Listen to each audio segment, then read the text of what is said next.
computer. Hello, everyone. Welcome to our next panel entitled Medieval Gaming and Pedagogy. My name is Karolina Nakotus, and I am a PhD student at Central European University, Department of Medieval Studies, and also a co-organizer of this conference. Before we start the panel, I would like to remind some of the housekeeping rules.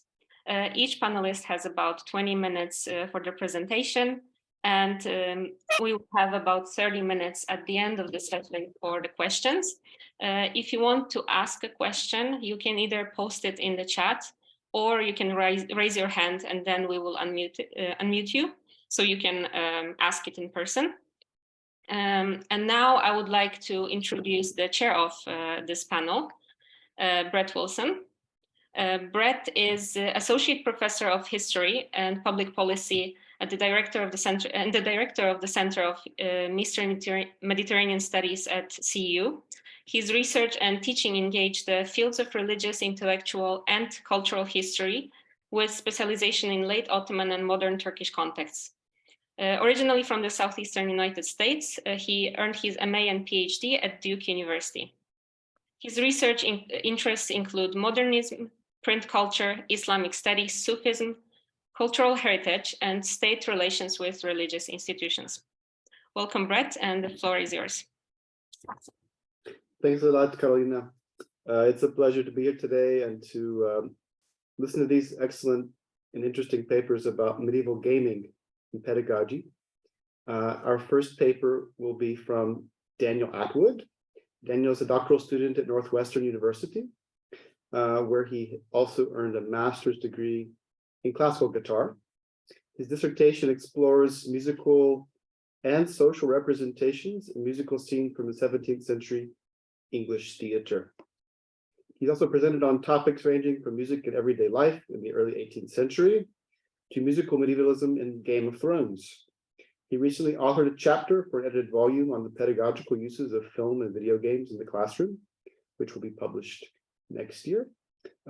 Welcome, Daniel. You have 20 minutes, and we look forward to your paper. Great. Hi, everybody, and good morning from Chicago.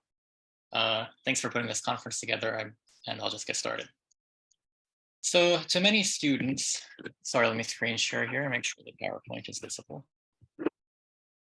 Just realized that's not on. Here we go.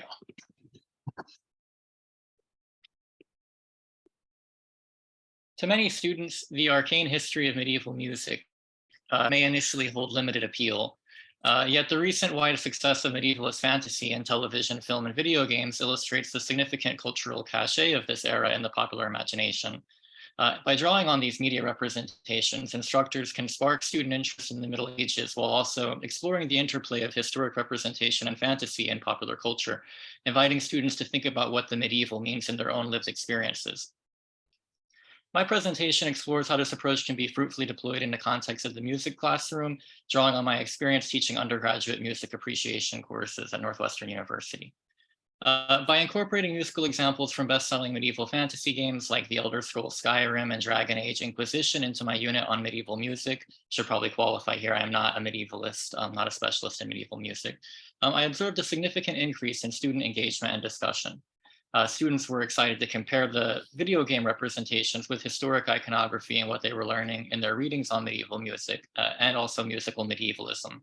They used paired readings from Grove Music Online to look at the historical context, and then John Haynes Between Authenticity and Fantasy to talk about the medievalist representations in contemporary cases. In particular, we focused on representations of the archetypal character of the singing, lute-playing minstrel, a staple of popular medievalism for centuries, from Beckmesser's Serenade in Die Meistersinger von Nürnberg to the strumming rooster Alan Adale in Disney's Robin Hood. By using a variety of learning materials, respectively emphasizing historical musical practice and popular medievalist tropes, students gained insight both into the history of medieval music and the history of reimagining medieval music in modern contexts.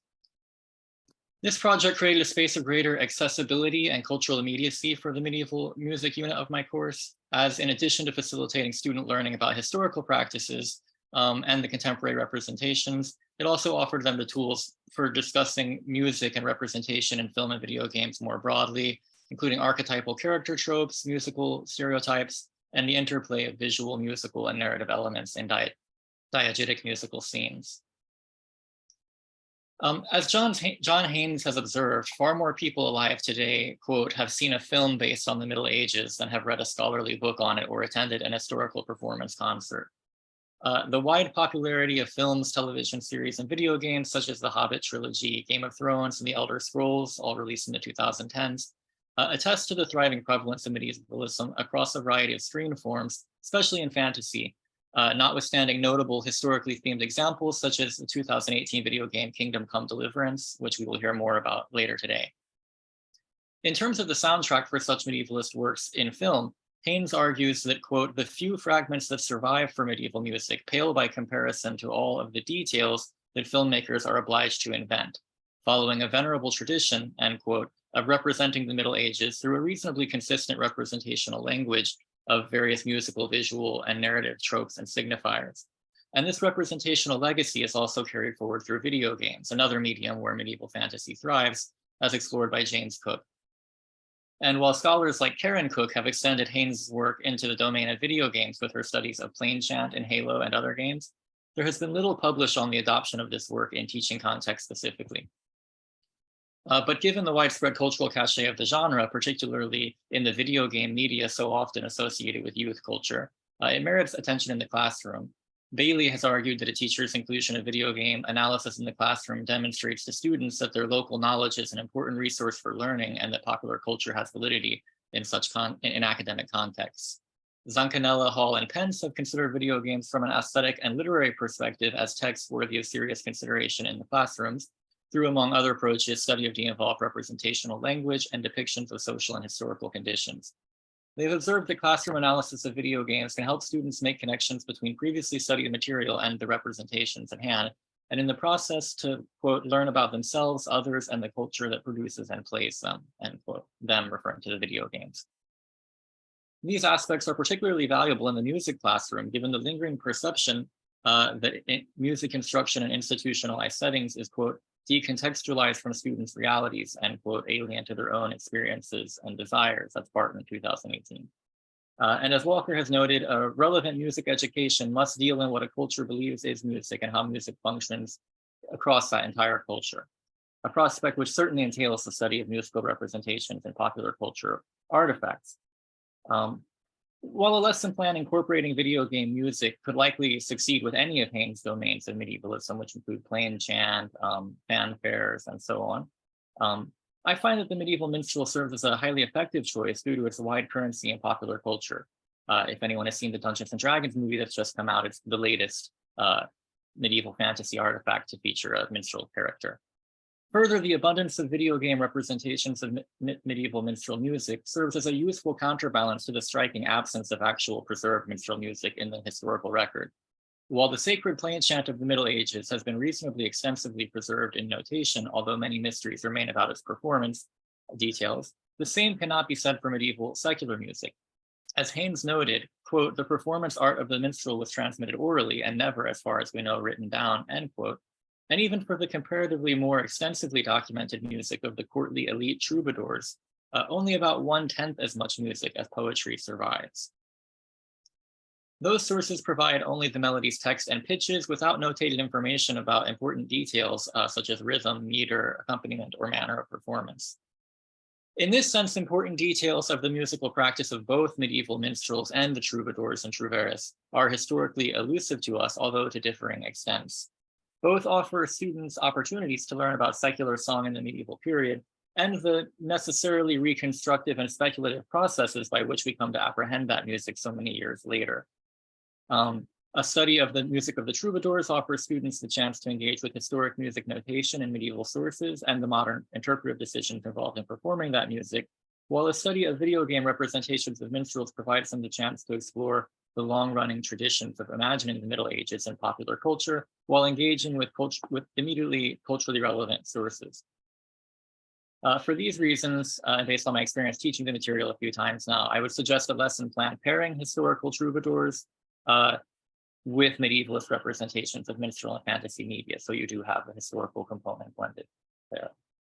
So to begin that class session, I usually like to have a relevant musical example, Beatriz de Dia, Ashantar, well-known Troubadour's song, softly playing in the few minutes leading up to the start of class to set the tone for students as they find their seats.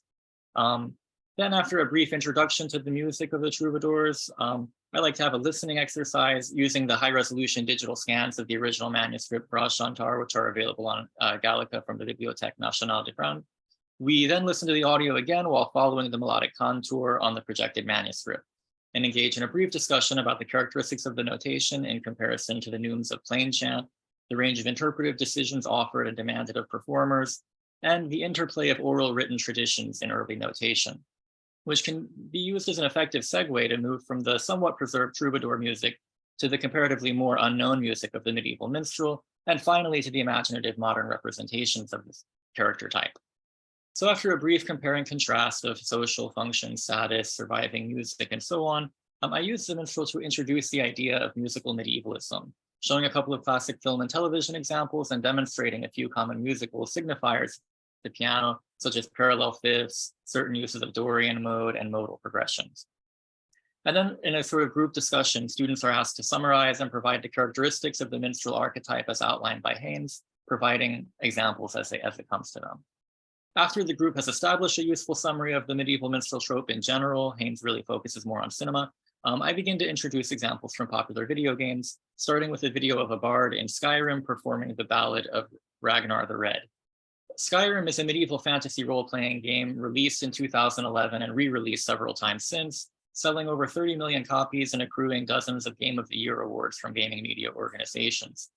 The game is relatively standard medievalist fare, a player character traversing an open world of forests, snowy mountains, castles, villages, and dungeons on a quest to stop dragons from destroying everything.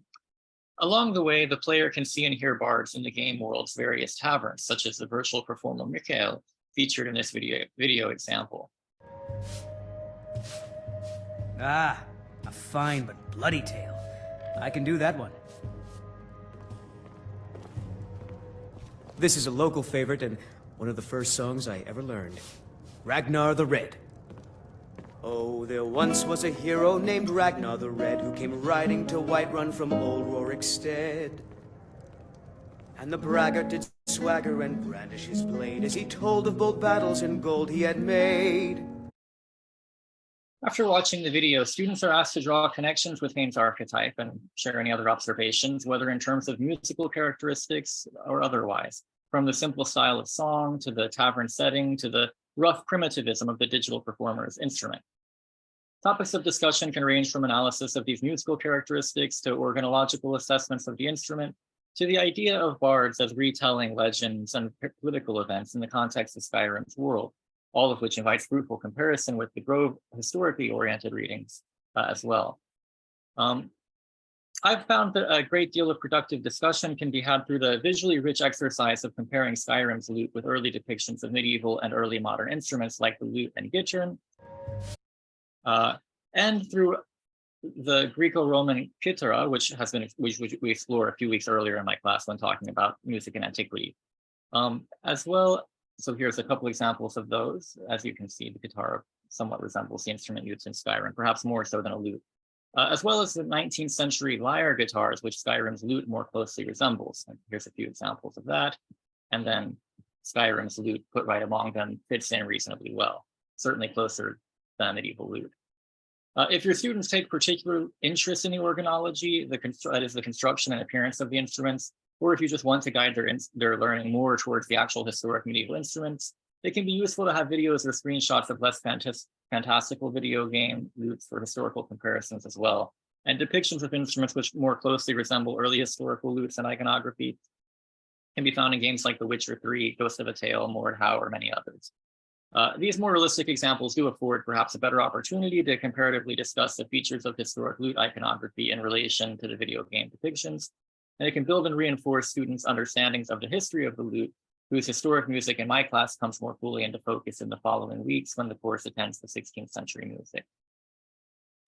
After this video example, I turn to a set of listening examples from Dragon Age Origin to explore a particular set of popular medievalist strategies for coming up with medieval minstrel music, That is the use of existing music associated with an early modern or nostalgically sort of simplified past. In this case, through the use of both Elizabethan ballad tunes and Irish folk songs, each of which is mentioned in the student's Hain reading.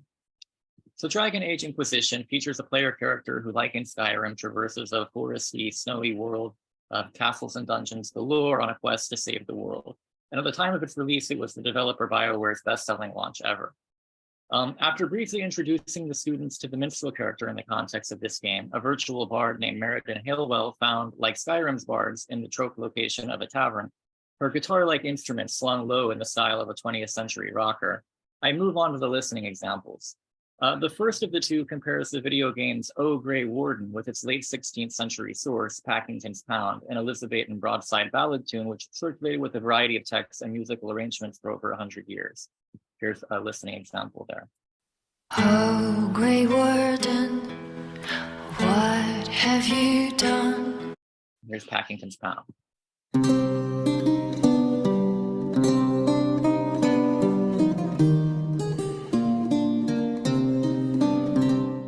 Here you can see some late 17th century text settings, as well as some early 16th century music manuscripts for lute and virginal to give an idea of how broadly this was found, this particular tune. Lute tablature.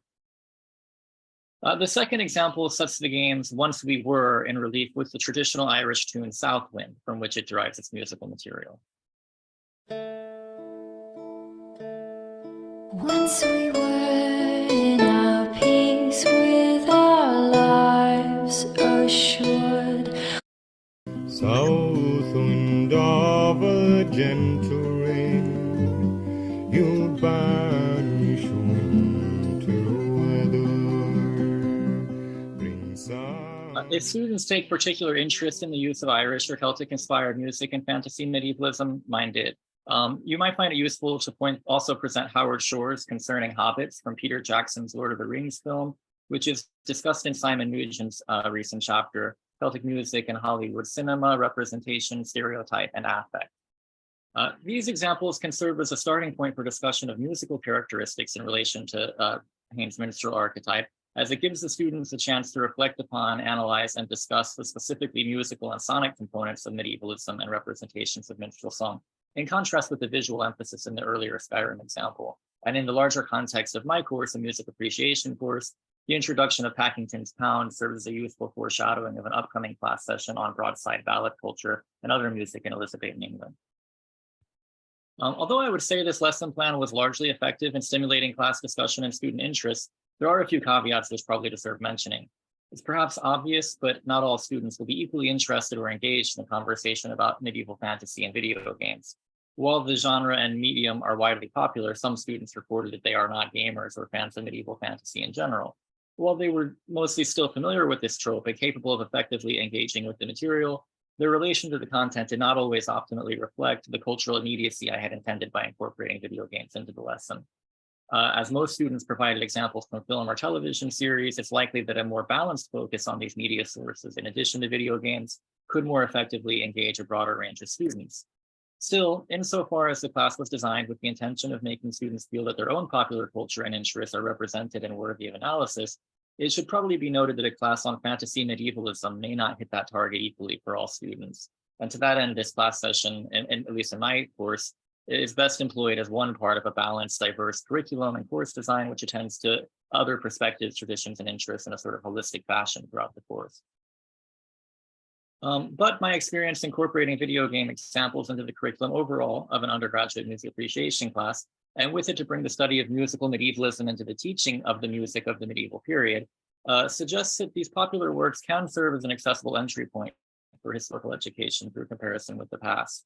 In addition to facilitating historical connections, the approach also encourages students to reflect upon the tropes and archetypes that they encounter in popular culture today, and to think critically about the roles and uses of music, history, and imagery in these representational languages and the traditions of that culture. It encourages students to think about how music operates in and across media, and how video games carry forward the significant codes of cinema and other popular traditions.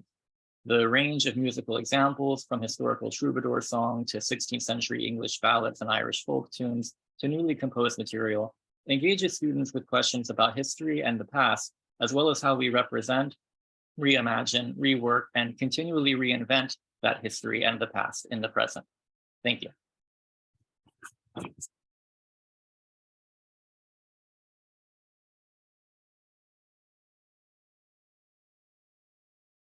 There. Thank you very much, Daniel. Our next paper will be presented by Robert Houghton. It's titled Investiture Contest Online, Digitizing Medieval Learning Board Games. And Robert is the senior lecturer in medieval history at the University of Winchester. His research addresses networks of politics and power in Italy in the Central Middle Ages, but increasingly concerns engagement with medieval elements through computer and tabletop games. His recent publications include Playing the Crusades, the Middle Ages and Modern Culture, Conflict and Violence in Medieval Italy, and Teaching the Middle Ages through Modern Games. Robert is also the lead of the annual Middle Ages and Modern Games Twitter conference and associated events and publications. We welcome you, Robert. Well, thank you very much for that kind introduction there. And yes, as has just been mentioned, so I'm primarily a historian looking at Italy in the Central Middle Ages, and indeed the game I want to talk about today is ties very closely to my historical research alongside my research into games. And I suppose to start with, it's important to outline that I use a lot of board games, a lot of physical games for my teaching, ranging from the fall of the Roman Empire through to the rise of Charlemagne, through to, or the game I'm talking about today, the Investiture Contest.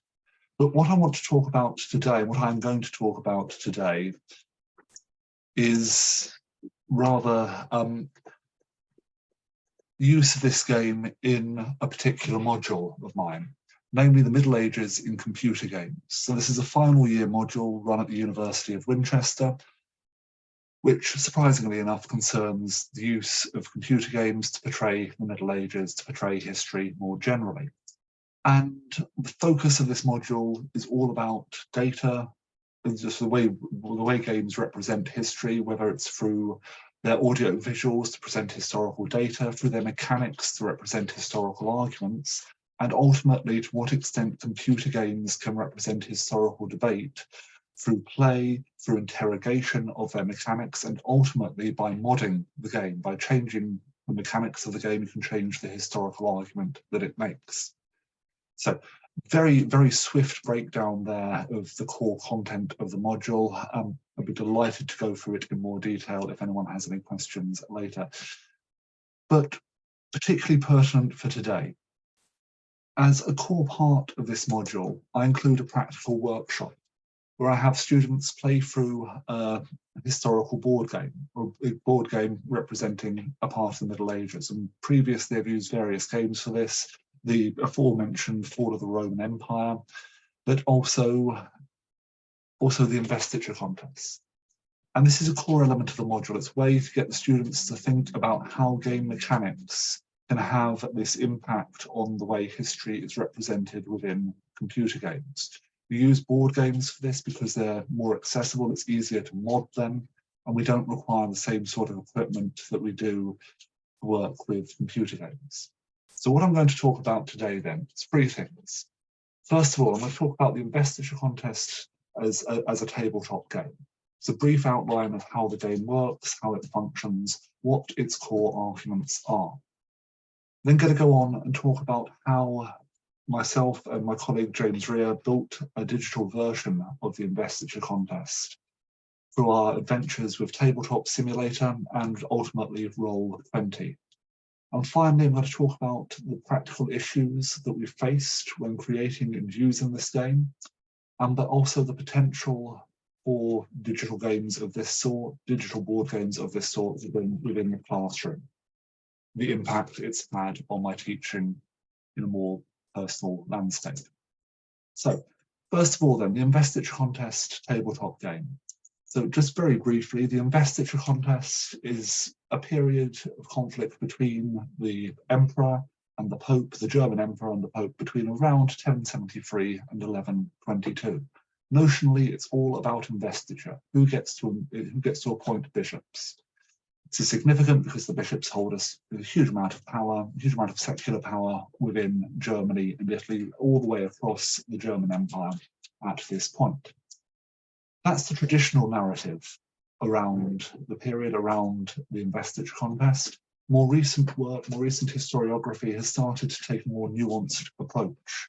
It started to present the conflict as, rather than just being a binary conflict between the Pope and the Emperor, as a multi-pronged conflict between various different actors, including, but by no means limited to, Matilda of Canossa, the largest landholder in northern Italy, the Normans down in Sicily, various bishops, archbishops all across northern Italy and Germany, and various other key figures from further afield.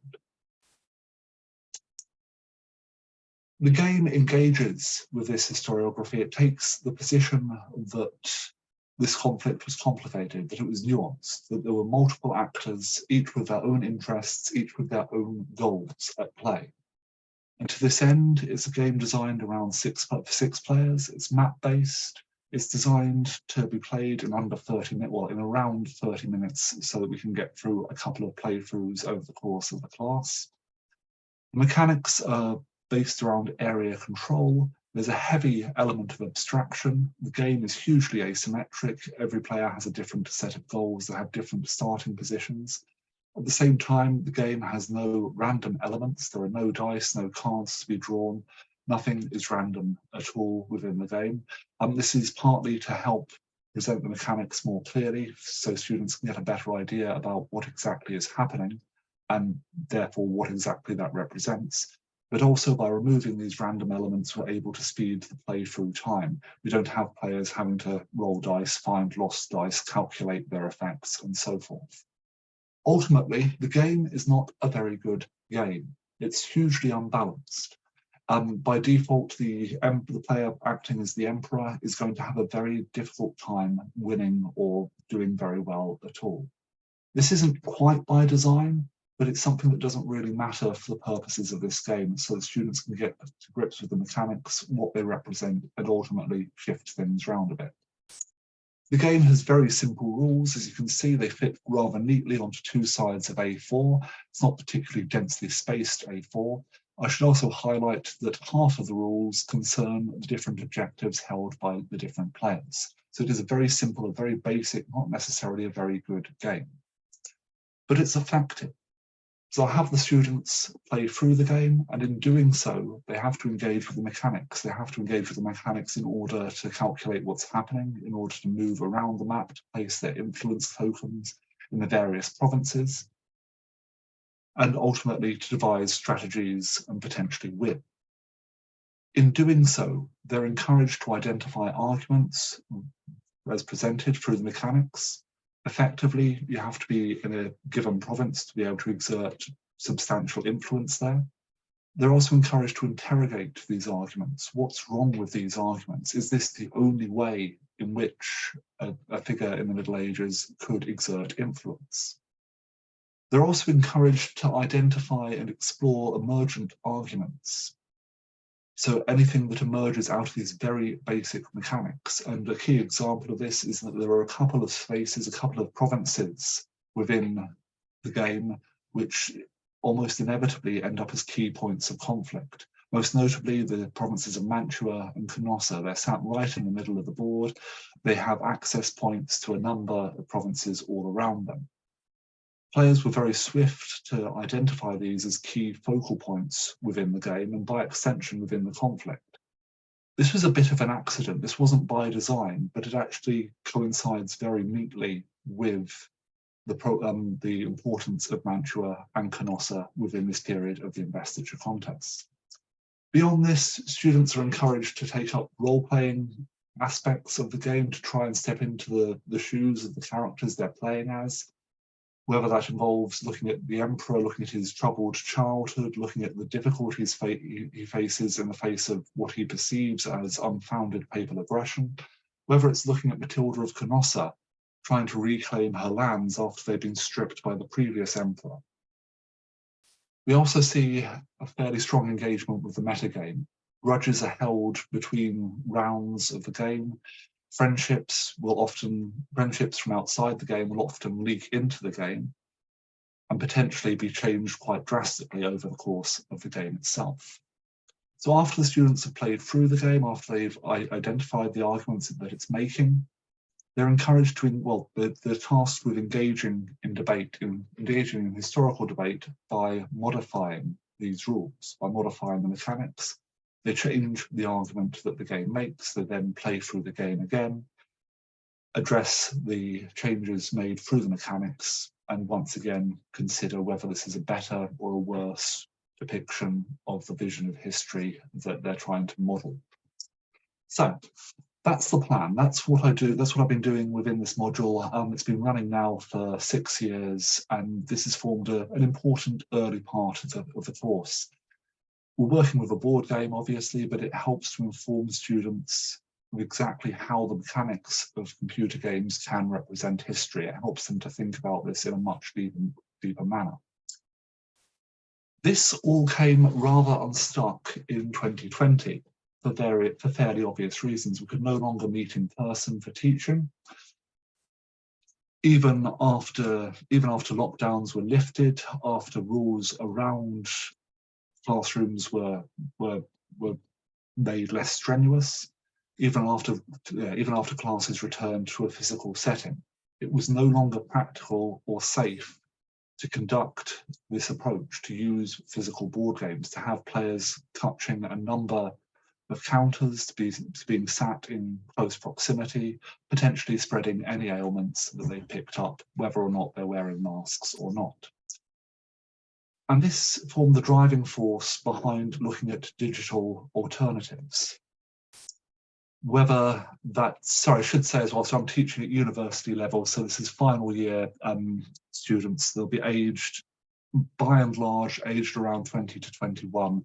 We do have a fair few mature students at the University of Winchester, but more or less early 20s for the majority of them. So in order to move this to a digital format, in order to be able to retain this element of the class, this core element of the class, we looked first of all at Tabletop Simulator, which I'm sure many of you are familiar with. It's basically a fairly complex, a fairly good bit of software for transferring physical games onto a digital format, retaining a lot of the feel of these games. You can pick up your pieces, you can strew them across the table. In the build of this I was looking at initially, there was a large red button which allowed you to flip the table if and when you lost. Tabletop Simulator is a great bit of software. I can see how it would work very well for these purposes. We did immediately run into a couple of key problems with this. First of all, it was an issue of cost and resources. We were unable to guarantee that every student in the class would be able to have access to a computer at home which could run Tabletop Simulator, and we were unable to secure copies of it for student use. Beyond this, there are a few practical issues with setting up games within Tabletop Simulator, within running them, which I can quite happily go into during the Q&A session. In the end, we moved over to Roll20. So this is a browser-based bit of software designed initially as a platform for role-playing games online, focusing in particular on Dungeons & Dragons, but I've seen it used for RuneQuest, for all manner of different systems. This was preferable for our purposes because it meant the students could play this or could access the game on basically any computer with an internet connection. It allows us to use considerably more basic maps, pieces, and so forth. To support the move online, we simplified the map, or rather we adjusted the map. Now that players would all be seeing it from the same perspective, there was no need to have names at various different angles. Interesting. There's no need to have different provinces with names down different sides and so forth. We also incorporated a handful of varieties of tokens in order to represent the player's character, with a large token and their influence with smaller tokens. We went through several different iterations of this and ultimately went back to the very basic tokens to avoid taking away from this focus on the mechanics. We also were able to integrate the chat function within Roll20. As you'll be able to see here, this is part of the game where it's not going particularly well, where there's a small amount of breakdown in communication. In the end, the game ran successfully, and James and myself were able to organise and able to run this reasonably well, although we did face a number of practical issues which required a number of innovations to resolve, several of which have altered the ways in which we use the game now that we've returned to in-person teaching. So first of all, let's go with the most basic issue, and probably the one that has had the most impact on almost everybody in the move towards online teaching and online communication in general.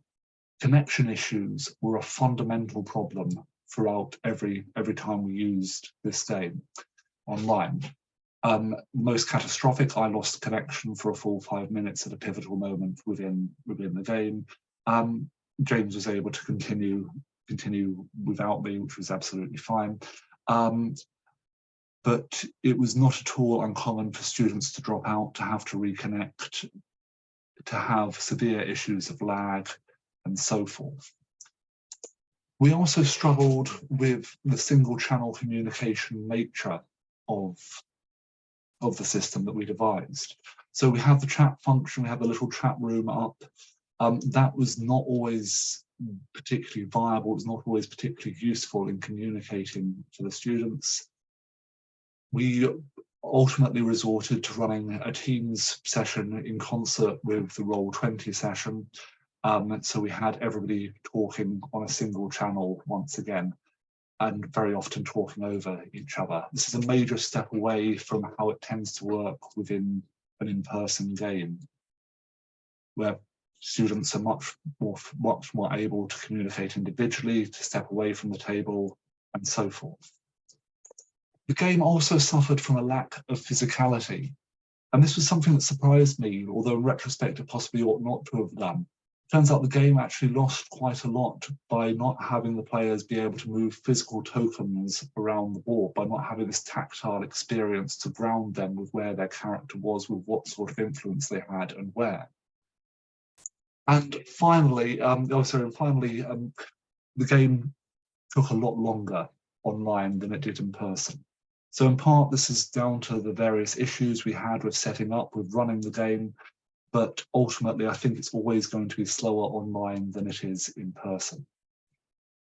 So to get around these things, well, first of all, we instituted game masters. Rather than having the students move their character, place their influence tokens on the board themselves, James and myself ran individual sessions. We moved the tokens on behalf of the players. This sped things up, it helped to avoid any issues with breaking rules and so forth. We also had the students start to work on their communication by declaration. So how we did this, we had each student was allowed to make a pronouncement at the start of every term. Basically, the emperor would say, I intend to march down to Rome and take out the Pope. That was the sum of the communication they were able to have. It made for a very different game. There was much less strategizing, but it helped to speed things up. And in some ways, it ties in quite neatly with medieval communication. You have much less opportunity to have this sort of back and forth, particularly when you're on opposite sides of the kingdom. We also ended up simplifying the game quite substantially in various different ways, including limiting the amount of influence players could have in each individual province at one time. And we also placed a greater emphasis on role play. We tried to encourage students to embody their characters to a greater degree than they would necessarily have done in person, so that they're at least getting something out of the game. So, in conclusion then, this shift from a physical game to an online game, it's not ideal. There are various difficulties that were created in the creation and running of the game, but it remains a fairly viable means to address, well, a means for students to address the mechanics behind history within computer games. More importantly, it's informed my face-to-face teaching. So a number of things we've picked up from the online version of the game we've brought back into the classroom. So we've looked at ways to limit communication between players. We've looked at ways of abstracting the game to make it faster to run, because that's always a good thing within the classroom as well. So I've overrun slightly, so apologies for that, but thank you all very much.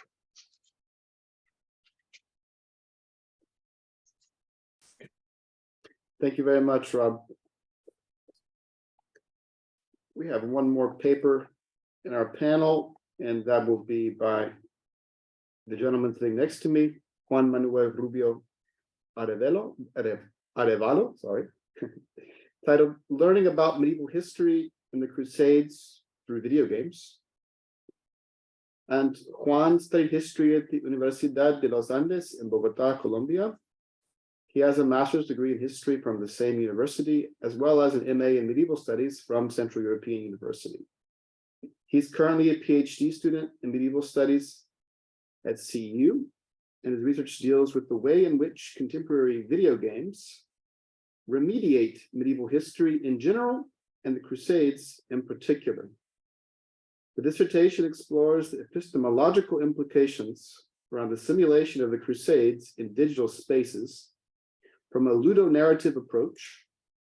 I'm looking forward to hearing what this means, meaning the intersection between historical narrative and play, it's already added in there, and pedagogical opportunities and limitations that this particular medium offers. Other than his research interests, his other research interests include the history of the Crusades, church history, and biblical exegesis. The floor is yours, Juan. Thank you for your paper. Okay, thank you for the introduction, and I'm going to begin right away. So what I want to present here is some initial results of the research that I'm carrying here at CEU. The premise of my research comes from the fact that most non-academic audiences interact with the past through non-academic means. And of course, this also begs the question of to what extent do larger audiences learn history through video games? According to the 2021 national survey carried out by American Historical Association, titled History, the Past and Public Culture, 66% of the people that they surveyed associate, when asked to define history, they associated history with names, dates, and other facts about what happened in the past. Likewise, when they were asked about why they learned history, 39% answered that they wanted to be more informed about the past in general, while 33% claimed that they found it inherently entertaining, which I think is going to be an element that is going to be relevant later as to why video games use historical settings so often. Now, particularly important is that the top 5 sources for getting historical knowledge, none of them were included written academic production, or what we would call more traditional academic spaces. The first one was documentary film and TV, which was 69%, followed by fictional film and TV, then TV news, then online non-Wikipedia, and then newspaper and magazines. If you're wondering, the 6th one was immediately Wikipedia, because of course, Wikipedia is everywhere.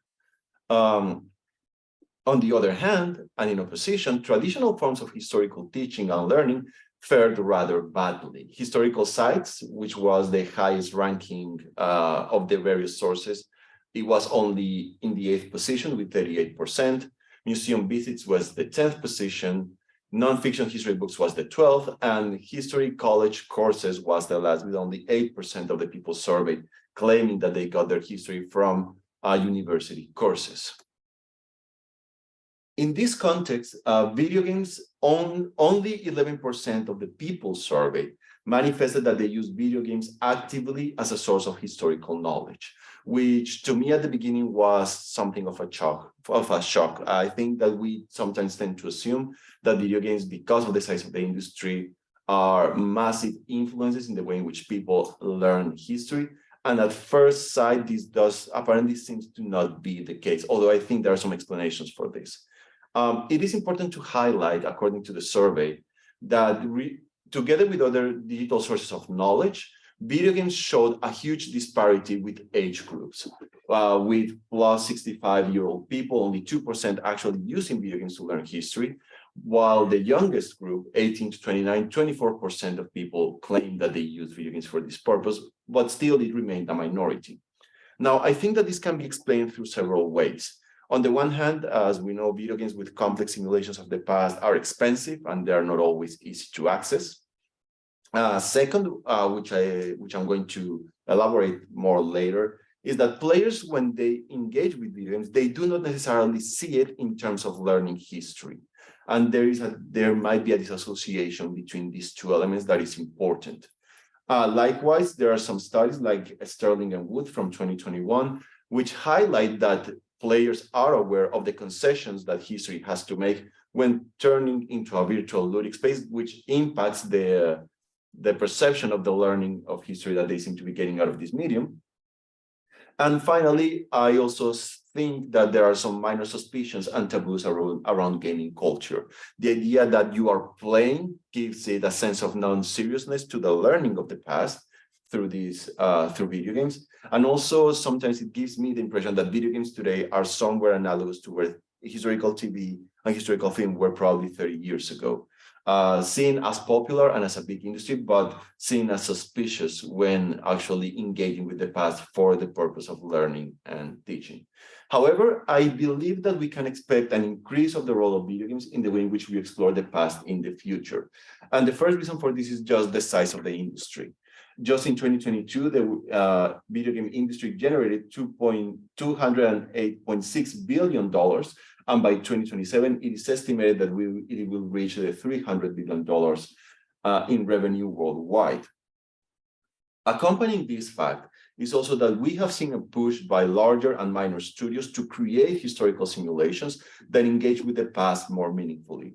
Of course, the Discovery Tour of Assassin's Creed is probably the best example, but also minor and indie studios are developing games like the case of Paint Bucket Games in Germany that engage with history in a more meaningful way. Actually, the motto of the studio is games that matter, trying to subvert some of the more power drive-driven fantasy approaches to the past that we see in other video game franchises, like, for example, Call of Duty. Furthermore, 21st century pedagogical literature increasingly points towards the importance of active learning and also the gamification of teaching as efficient strategy tools, which we can also see in some strategies, like the case of Reacting to the Past, this role-playing game pedagogical strategy developed in North Carolina, which has proven through several studies and publications that it is highly efficient when communicating ideas about the past. Now, I don't want to take too long on a general issue of the problems that we see when dealing with video games, but I will point to three main elements. First, as we know, video games do have a tension between what we call accuracy and authenticity that tends to reproduce hegemonic or distorted historical discourses. For example, Helen Young, and I'm going to read this quote because I think it's very illustrative. She says, "Authenticity is a discourse that circulates through processes of production and consumption to manage anachronisms and inventions and the constraints of form, genre, and audience's expectations, resulting in representations that is historical in the sense that it has the character of history. It is socially and culturally constructed, but widely understood as objective truth." Furthermore, we also know that there are political and economic concerns in the design of these games, and this often happen unconsciously.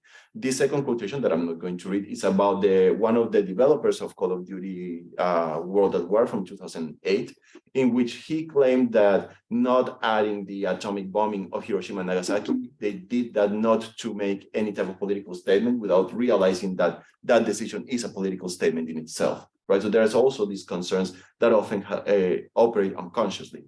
And finally, this also means that games can reproduce ideological myths about the past. With this in mind, what my research is aiming to do is to analyze, examine, and compare the way in which video games create, remediate, and reproduce ideas and notions about the Crusades in the 21st century, and how non-specialized audiences learn the Crusades through them in a context of increased weaponization of the past. And this is an important element because that is why I'm focusing on the case of the Crusades.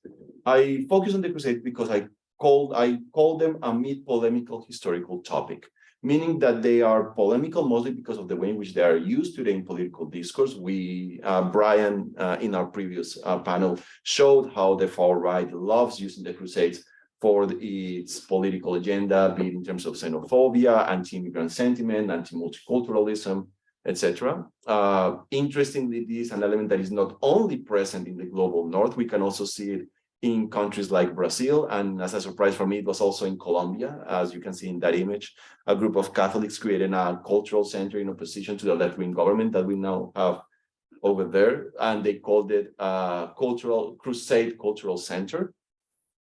And as various authors have pointed out, video gaming has become a recruitment space for right-wing movements. This for many reasons. The predominant ideas of history that video games tend to reproduce, the demographic that video games are often marketed to, among other elements.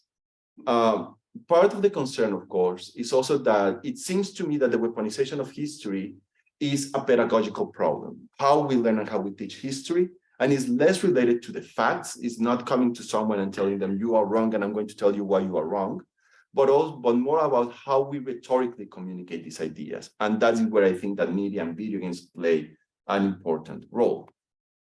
So the methodology that I'm carrying out for my research has two parts. On the one hand is the game analysis that I do myself of the games that I'm analyzing around procedural rhetoric. So the arguments that the games convey through their game mechanics, the environmental approach, not only the simulation, but the affordances that the simulation allows, and the game design in general. That is one part of the research. And the other one are empirical workshops to try to grasp how audiences that are not specialized in crusading history, what do they see, what do they learn, and how do they learn when they engage with these games. For this, I'm using a selected sample of 5 games who, through their simulation, have the intentionality of accuracy. And the idea is to try to see if there is how the ludic and pedagogical experiences mingle, if there is any mingling at all. So I'm going to focus on some of the initial results that I've seen through these workshops and through the interviews that I've had with some of the participants. The workshop has 3 phases. First, participants fill an online survey aimed at gathering 5 types of information: the demographic information, familiarity with video games in general, theoretical knowledge of history, factual knowledge about the Middle Ages and the Crusades, and familiarity with historical video games in specific. Then comes a 5-week period in which I give the participants access to a particular video game. They play this game for a period of 5 weeks with the specific instructions, and they fill a field diary that allows me to see their thought process as they are playing. And in the end, an exit one-on-one interview that reflects the whole experience. The workshops are asynchronous and they are online. So they do it in their own time, and then we meet after 5 weeks. The games that I'm using for this are Age of Empires 2, the Crusades campaigns there, which are the Hot Wheels, Saladin, and El Cid. Assassin's Creed, Ancestors Legacy from 2018 that has 2 campaigns set in crusading scenarios. Crusader Kings 3 ideally, but depending on the availability, also Crusader Kings 2. And finally, the 2 Crusades campaigns in Medieval 2 Total War. So I want to share some initial results and some insights of the information that I've gathered until this point. Again, these are only initial results. They might change as the research continues. So as of today, I have 19 participants who have finished the workshop in its totality. So that means that they have gone from the survey to the exit interview. Apart from this, right now, I also have 8 more participants that are in the data collection phase. Of these, the ages ranges from 15-year-olds to 37-year-olds. The workshop is open to general audiences in general. 75% of the sample is male, while 25% is female. None of the participants have manifested belonging to any other gender groups. And here we start seeing some interesting elements. 80% manifested having an ample experience with video games. This means that most of the people who are participating see video games as an actual hobby that is part of their lives. The most popular genres, when asked what is the games that they mostly interact with, were action adventure, 90%, strategy games, and role-playing games. However, most participants manifested that they are only marginally interested in historical video games. This means that when they play a historical video game, they do it through the big franchises, but they don't actively go out to seek historical video games that they would like to play. Attached to this popularity of action-adventure games, they did tend to favor open sandbox games, games like Assassin's Creed and God of War or Ghost of Tsushima. This is going to be important later. So some initial observations that I believe impact the way in which these audiences are gathering their historical information about the Crusades and history in general when interacting with games. And the first one is what I call history as events. Over 80% of the people that I interviewed, they would define history in its eventfulness and not in its narrative, meaning that they understand history with statements like history as the events from the past that impact today. This means that then history tends to be around names, dates, events, places, but not as a constructed narrative of the past. Interestingly, even history students, they tend to gravitate to this type of definition, with the exception of one who actually mentioned that sources serve as a mediation between us and the past. One of the key implications for this then is that when students were asked about the inaccuracies that they saw in these games, inaccuracies tended to be about the chronological record that the game is representing. So if I would ask a student, for you, what does it mean that a historical game is accurate? They would say that it sticks to the chronological order of the events as we know it, and counterfactual scenarios were often dismissed as inaccuracies, even if they were part and recognized as part of the game design. For the case of the Crusades, this means that often participants take the narrative of the inherent conflictual nature of conflictual relation between Christianity and Islam as the main explanation for crusading. This was not universal, however, and it is important to highlight it. There were some few cases, mainly of those who played Medieval 2 and who played Crusader Kings 3, who mentioned the possibility of cooperation, but this was rare. Most of the people focused on the apparently inherent confrontation between Christians and Muslims as the main driver for a crusader and as an actual accurate fact. Second is what I call the Assassin's Creed effect. Assassin's Creed was by far the most mentioned game when I would ask them about their previous experiences with video games. And I think this is very much related to the previous point, because Assassin's Creed is a game that is also very much focused on the eventfulness of the past and on how the past looks. This also means that often when students would be asked about the type of knowledge that they would get of the past, these revolved about, again, names, places, events, but not about the framing of the narrative. Also, this also meant that immersion was often understood as the possibility of exploring actively highly simulated spaces of the past. Again, Assassin's Creed seems to have a huge influence on what the participants seem to be getting or what they thought they should be looking for when thinking about historical knowledge. Third observation is what I call the apparent limits of learning with historical video games.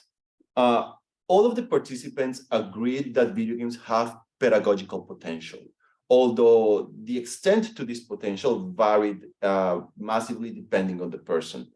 Some of them would claim that it serves only as an entry point for you to become curious and actually go and search for more information. Most 95% of the participants claim that when they play these games, it actually motivated them to go out and seek information about these events. Although others did mention that games could completely be useful when communicating historical knowledge. But again, and I want to highlight this, is historical knowledge understood in terms of events. Again, all of these elements are interconnected. It is also important to highlight that these participants are not naive. They are aware that video games cannot be fully accurate due to the concessions that the medium demands in terms of simplification to make the game playable, ludology to make it more entertaining, the engagement of the game. This also meant that inaccuracies, even if they thought that accuracy is about the events, inaccuracies did not necessarily break the immersion, but this really depended on the type of game.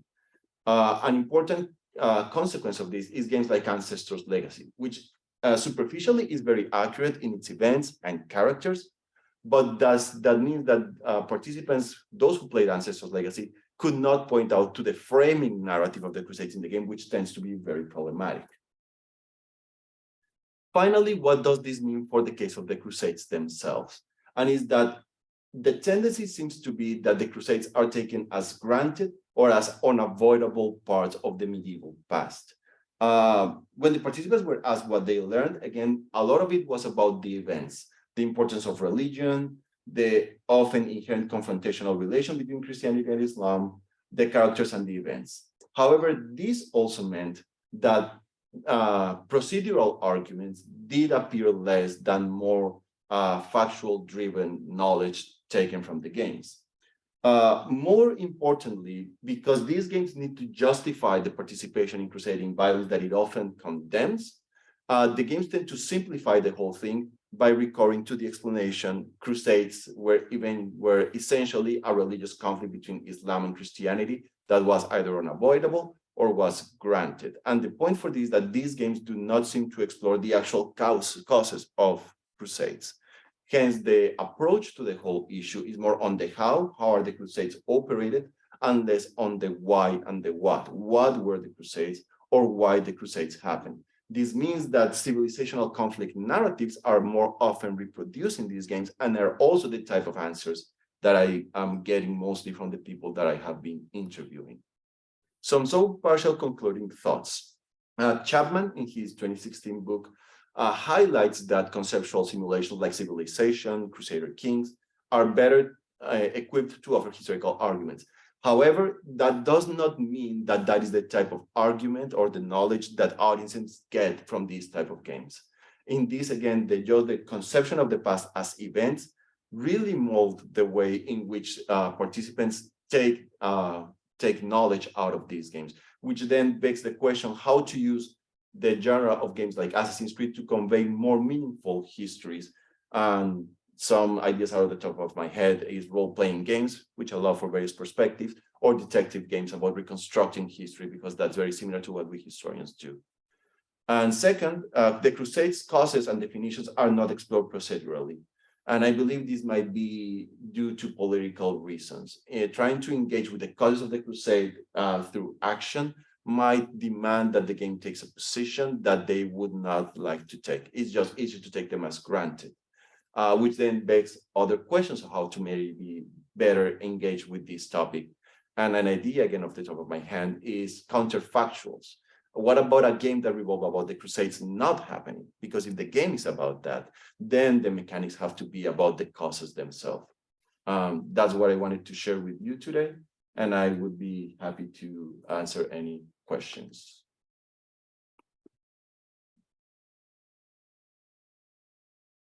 Wonderful. Thanks to all our presenters.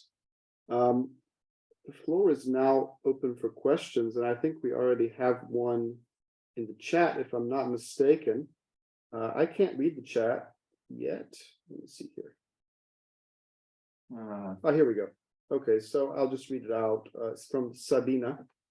Do you have a coursebook for this kind of course which shows activities?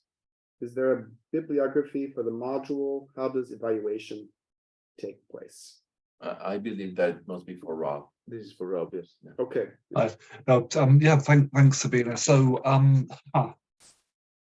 I can quite happily send you a bibliography. I can quite happily share a bibliography for the module in general. The way that the module I was talking about runs, we have 3 or 4 weeks at the start where we go through the theory of how games can do history, and then we spend the remainder of the course, about 8 weeks, going through a series of themes sort of start off with warfare and violence because that's everywhere in games, that's everywhere in medievalism, but we'll work our way through various different issues, the Dark Ages, gender and sexuality, and so forth.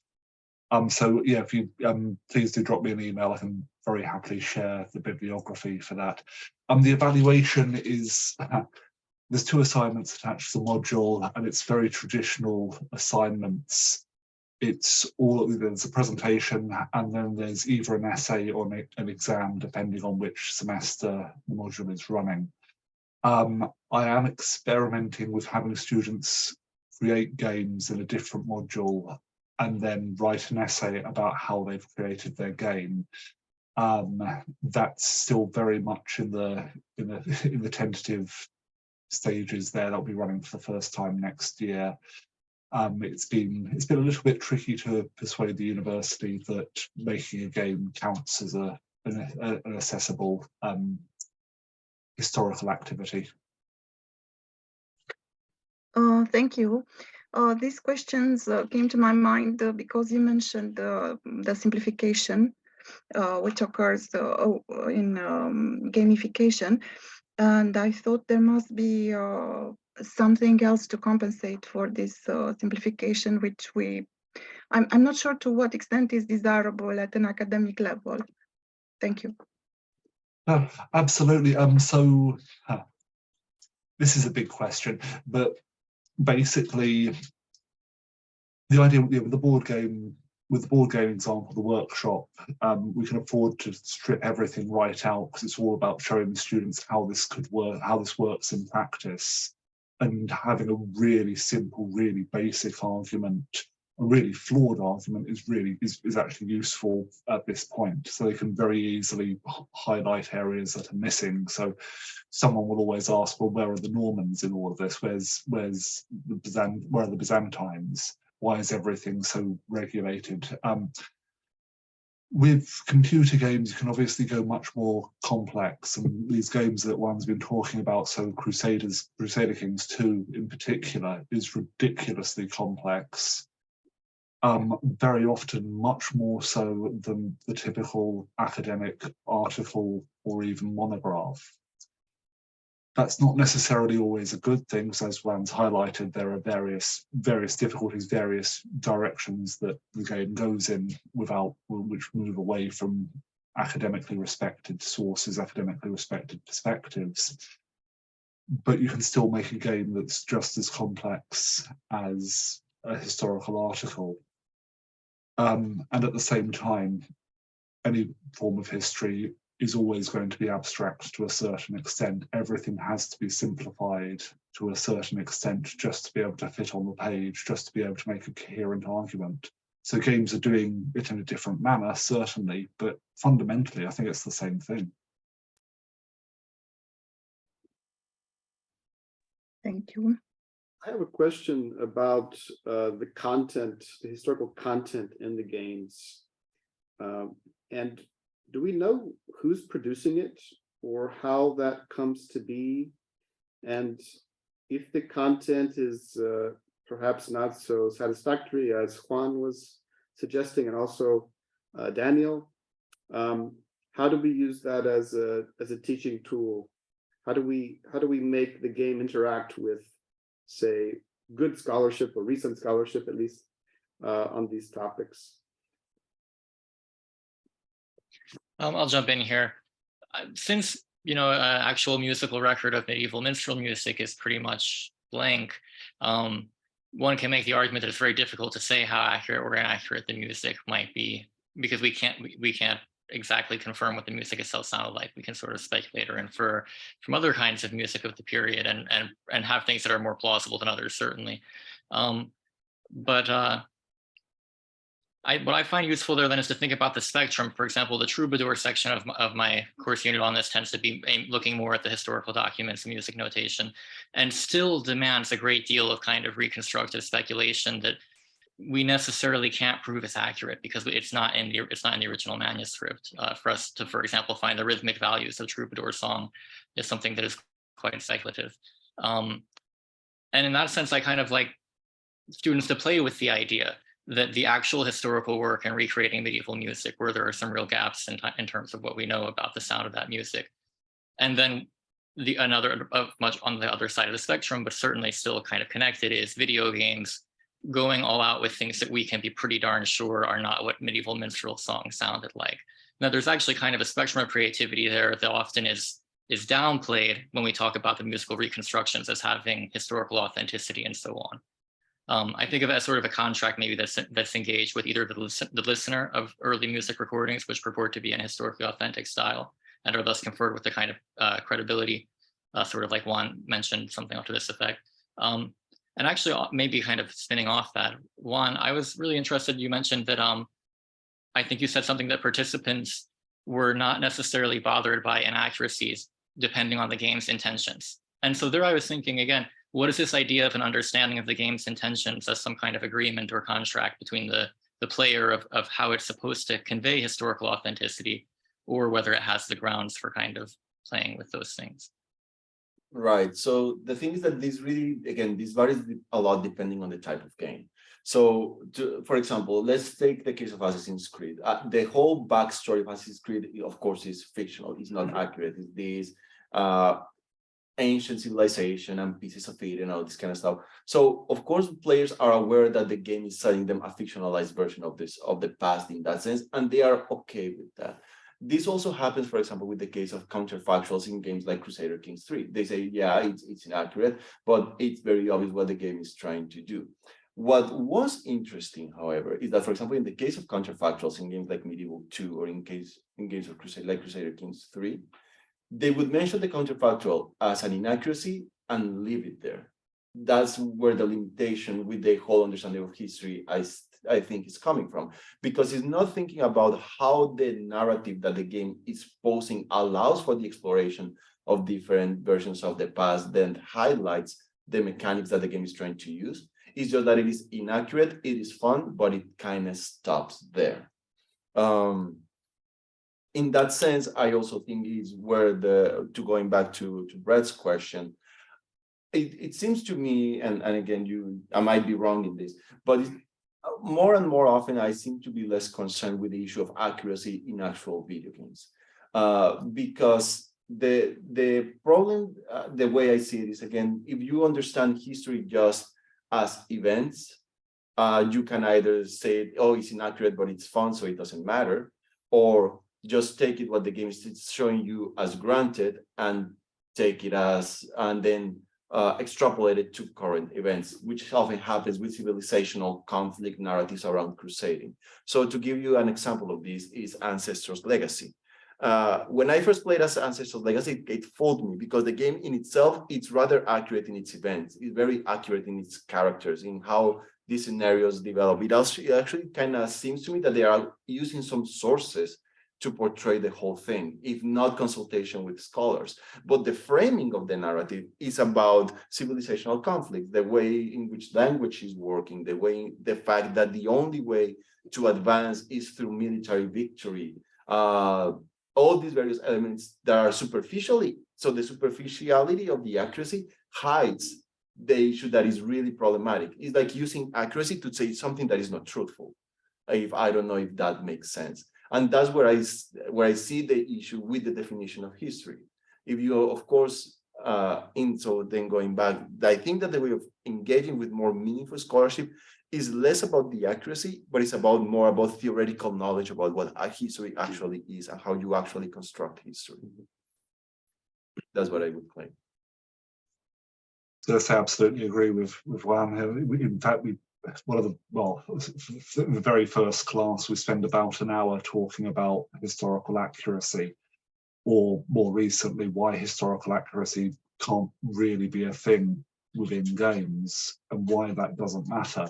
Why it's much more interesting to look at what the games are saying through their worlds, through their mechanics, through gameplay, and also looking at what the games are presenting as an argument about the past. So this is one account of history.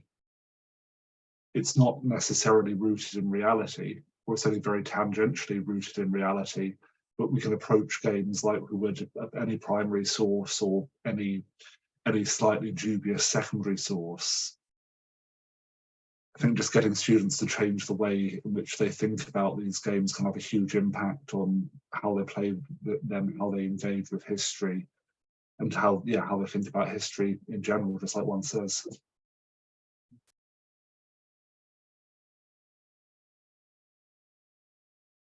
Other questions or comments? Words of praise? Well, if I may, I do have a question for Daniel, and I wanted to ask if you could expand a little bit more about your students' reactions when you have been exploring these various versions about a minstrel and medieval music, because of course something that you showed is that there is a lot of correspondence of what the game show and what we see in more popular music. But I wanted to know what have been your students' reactions to this approach to medieval history, and of course the historical problems that you can explore through that. Well, like I mentioned, not all students were equally into video games, but the way that I set up the class is to have students ideally think in advance of an example or find an example online that they can bring in, and then just sort of sprinkle those throughout the class into the discussion sessions as well. So I think that by getting the students sort of involved in producing this material, then it improves their engagement when their example comes up or when they have the chance to throw out their example. Yeah, I think that the students were really interested in especially in the idea of kind of archetypal music scenarios, or thinking of stereotype musical scenes, even outside of the medieval context. And I think a lot of them really jumped on the opportunity to sort of start thinking in that way and turn it into projects about other examples that they enjoyed. So we were sort of taking that approach. I mean, that was sort of how I framed the class, was thinking about archetypes, tropes, stereotypical representations, and so on. Because of the absence of sort of historical medieval minstrel music to listen to, we didn't really have that kind of comparative listening exercise. So it does tend to focus a bit more on the legacy, I guess, of that representational tradition, rather than sort of compare and contrast with original musical sources. Yeah, but overall, I think the students were taking kind of a media analysis or cultural studies type approach to it when we were doing that portion. There is a historical reading in the class, but that tends to be, it doesn't have as much about the musical characteristics, frankly, which is what I was really trying to focus on in the class. The music is a major part, of course, of what we're trying to focus on there. And if I may, then I also have another question. Please.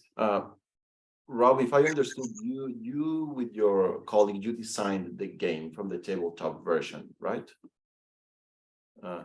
So I wanted to ask you, please, a little bit about the process of designing the game, and what is the game actually about? So how does it actually work? Because of course I saw that there are many pieces, you have the board. So I would like to ask you a little bit about that, how it, a nutshell explanation of how the game works. What does it actually try to say? And how was the process of trying to come up with it?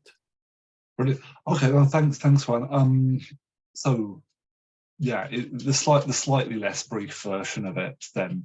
The game's all about area control. Each player is given a list of provinces that they have to have influence in. This influence is represented through basically little plastic tokens which get placed on the board over the course of the game. There's various ways in which players can put these tokens down, most simply by walking their pawn into a province. They can put down a couple of tokens at the end of their turn. They can also send out envoys, so they can place a token in any empty province within the game board. It's very basic, it's very rudimentary. Each turn the player can move, they can hold court, so they can place down influence counters around them. They can disrupt their opponents, they can remove influence counters that don't belong to them, again, just around them, and then they can send out envoys. The design behind this very much started off as, started off as, well, how can we represent the investiture contest?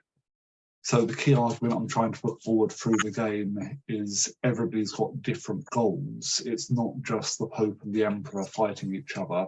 So the Emperor's particularly, so they have all different objectives. So the Emperor's particularly interested in, for example, having influence in the various entry points down into Italy.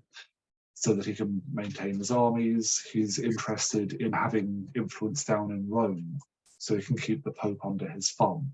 Meanwhile, you've got the Pope who's trying to maintain control of the major archbishoprics in northern Italy. Got the anti-Pope who's busy trying to usurp the Pope, but also look after his own little swathe of land. The key point here is that the various objectives are largely compatible. Most players can fulfill most of their objectives without ever coming into conflict with another player. So you can have all these different alliances, all these different shifts. And that's kind of the core argument of the game. Everyone's got different goals. Nobody's in a fixed alliance within this period.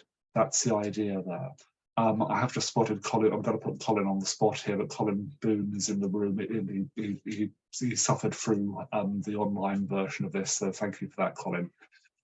Does that just about cover it, Juan? I can very happily send over the rules and so forth. Yeah, I mean, if you could send them, that would be. Yeah. And again, if anybody else is interested in this at all, I've got the rules can happily be circulated. There's a brief article about it out in Teaching the Middle Ages Through Modern Games, which was out, when was that? Last year now. But yeah, please do get in touch. I'll send details. Yeah, thank you. Question in the chat for Juan.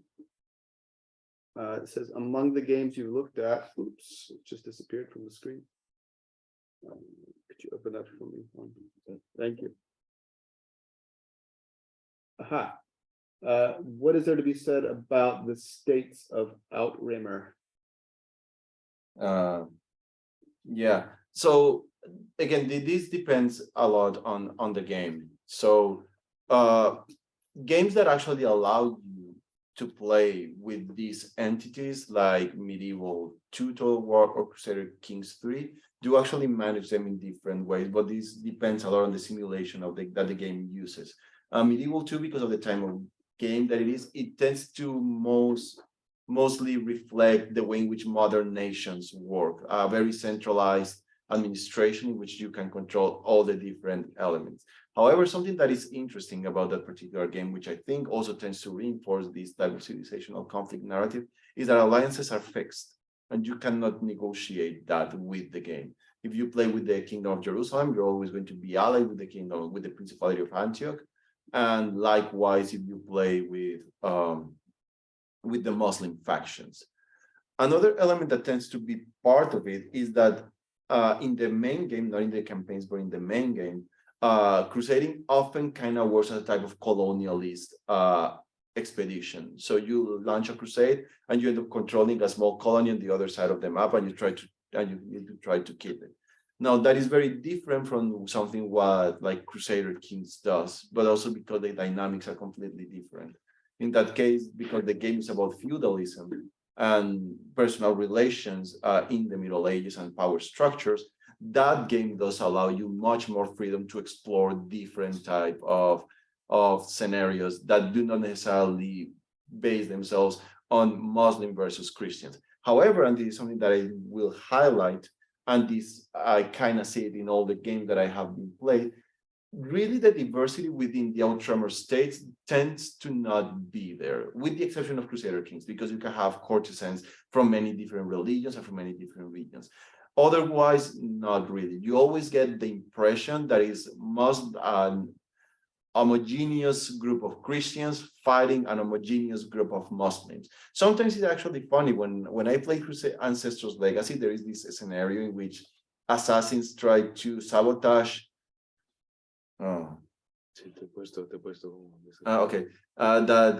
Assassins try to sabotage Saladin's camp, and the reaction of the soldiers is like, why would Arabian soldiers do this? Which again tells a lot to the type of categories that the game is using. Modern categories of modern Christians fighting modern Arabs/Muslims without recognizing the inherent divisions that you find within these type of medieval political entities. That's what I would say. Yeah. I don't know if that answered the question.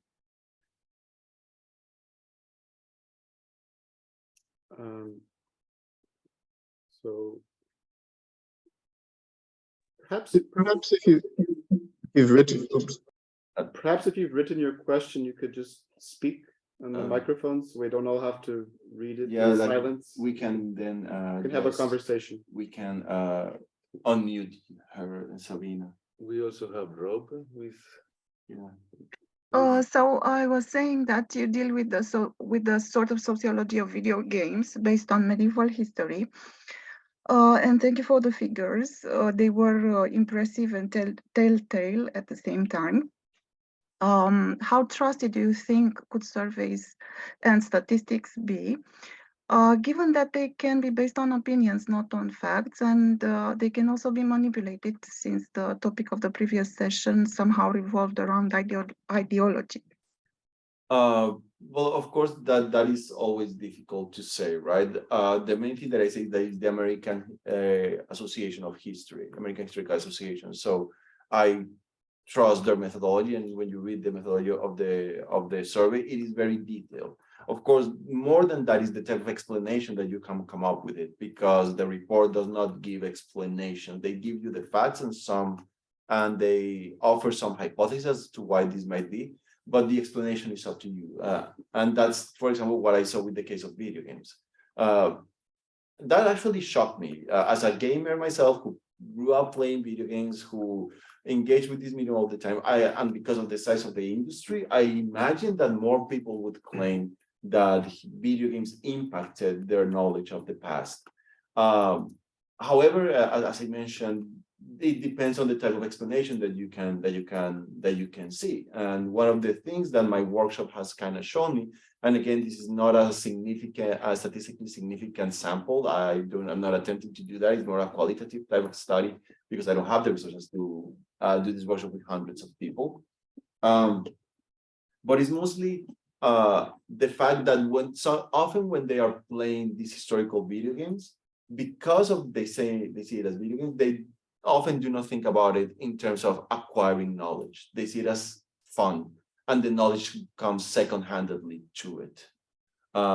That's what I would claim. In the end, it ends up depending on other forms of research that can give you an explanation of what the survey is actually saying. Of course, the numbers by themselves say very little besides the numbers by themselves. Let's finish with Rob. And please, Rob. Oh, thank you. Thank you. Sorry, just quickly for Juan, mentioning the mechanics around the states of Outremer and the Crusader Kings with all its fun, its penchant for dropping dozens of obscure female relatives in as rulers of the newly founded Kingdom of Jerusalem. Fairly specifically, what do you make of the Reconquista mechanics within Crusader Kings 3? So I know it's not the Crusades per se, but it's a very similar, it's a conflict that's often couched in very similar terms. And we've got this somewhat more complex system here with these different stages of the conflict, this conflict between within and across religious lines. I was wondering if you had any thoughts about that, whether that's something that could be integrated into your teaching, into your research, and so forth. Well, I will have to disappoint you, because that's actually the next game that I have on my list, and I have actually not engaged with that mechanic. But I promise that after I do it, I will write to you and I'll let you know my thoughts. Thanks, Juan. Wonderful. Well, I think we're coming to the end of our time here, and we've had a really nice set of papers and a good conversation. So thanks again to all of our presenters. And we have a bit of a break now, as I understand. Yes, we do. Very quickly, before giving the floor to Carolina to close the panel, Robert, you wanted to make a short announcement about the conference that you are organizing. So. Yes, thanks, Juan. I'm sorry for intruding on your conference with a shameless plug for another one. Coming up in June the 6th to the 9th, we have the Middle Ages and Modern Games Twitter conference. I have just put the link for that into the chat. Basically, I'm taking this as an opportunity to solicit any any further papers for this conference. The call for papers has been extended to the 28th of April. It should be the final Friday of this month. Basically, the Twitter conference is your paper will consist of a thread of 12 tweets. These get released, they get retweeted through the conference accounts, typically to an audience of between 4 or 5,000 people on a good day. And then we transfer all of these threads into prose for our conference proceedings. So if you're remotely interested in this, then please do check out the website. Please do drop me an email if you've got any questions. The deadline for call for papers is, as I've said, the 28th of April. And please spread it widely. Thank you. Well, thank you all for yet another engaging panel. And right now I would like to invite you all for the next and the last session of today that is entitled The Middle Ages in Popular and Digital Media, Politics and Representation, which will start in just about 29 minutes. See you there.